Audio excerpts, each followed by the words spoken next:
Well, on Monday night, Belvidere North upset Boylan. I guess you would call it upset, but Belvidere North's been on a roll.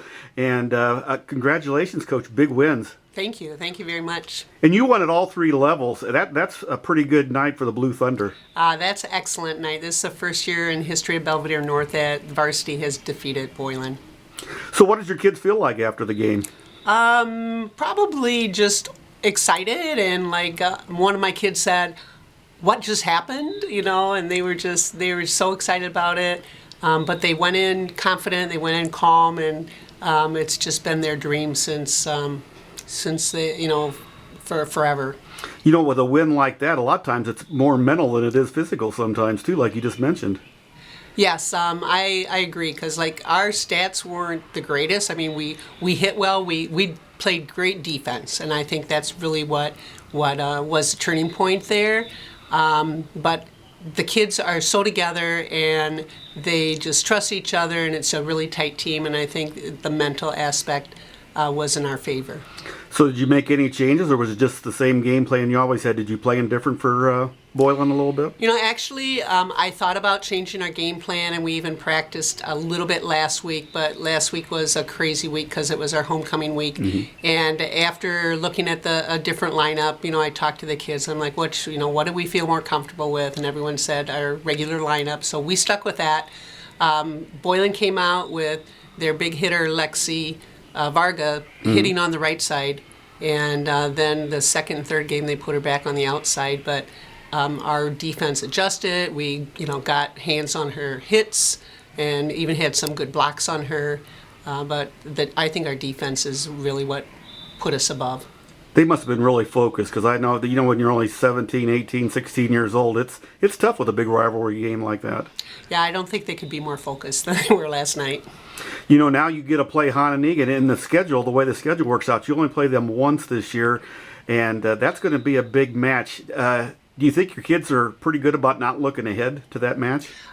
Yes, we talked today about it, actually, like we're, looking ahead and just kind of planning. And I told them, I says, from now on, we have to fiercely defend our record. And right now we have a 14-match winning streak going, and they have to keep focus on every single match. That's tough to do in volleyball, especially around here too, isn't it? 14 in a row.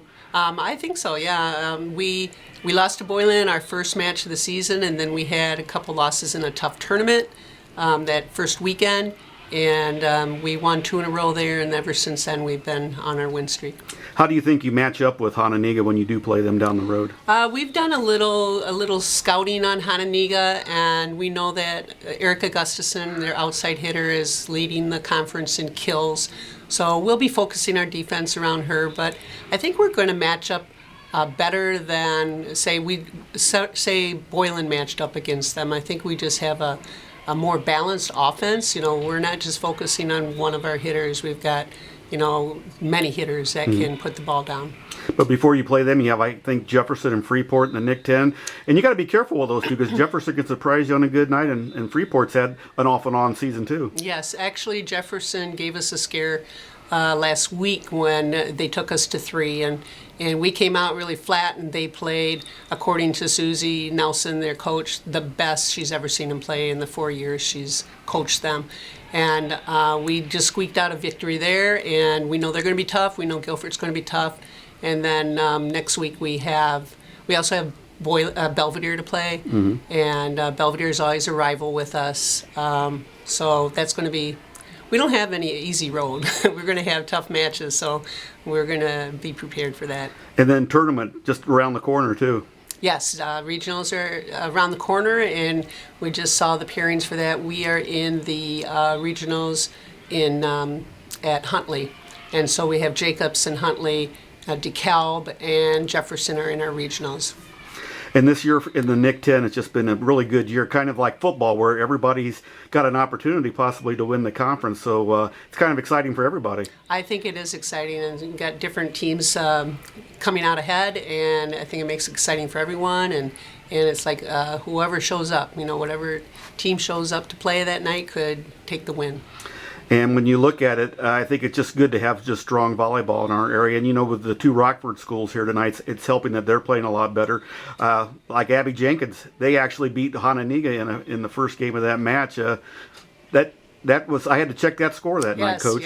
Yeah, we heard about that, and so I always tell my kids, any team can beat any other team on any given night. So we just have to be ready to play, and just know that, you know, everyone is beatable. Thanks so much, Coach, and good luck during the rest of the year. You're welcome. Thank you very much.